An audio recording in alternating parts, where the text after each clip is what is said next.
एक दिन एक मजदूर और उसकी बीवी परेशान बैठे थे। बीवी ने पूछा, तुम क्यों परेशान हो? मजदूर बोला, मैं जिन साहब की कोठी पर मजदूरी करता हूँ, कल उनकी छुट्टी है। जिस दिन उनकी छुट्टी होती है वो कोठी पर आकर एक एक इंच का जायजा लेते हैं। कोई नुक्स निकल आए तो ठेकेदार हम मजदूरों के पैसे काट लेता है।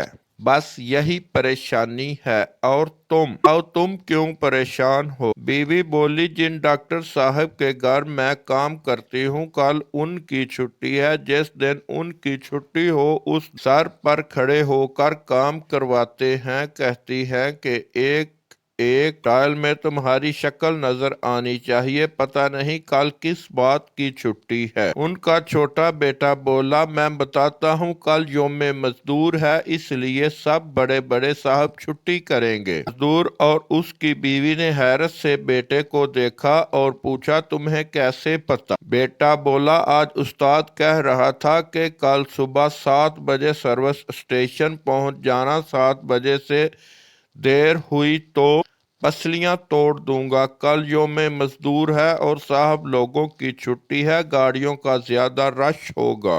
हम पेट भरे लोगों की तहतील का दिन है, गुर्बत ज़दा चेहरों की ये तमसील का दिन है। एक डोंग है, एक धोखा है, एक फेल रिया है। यकम मई असल में मजदूर की तजलील का दिन है।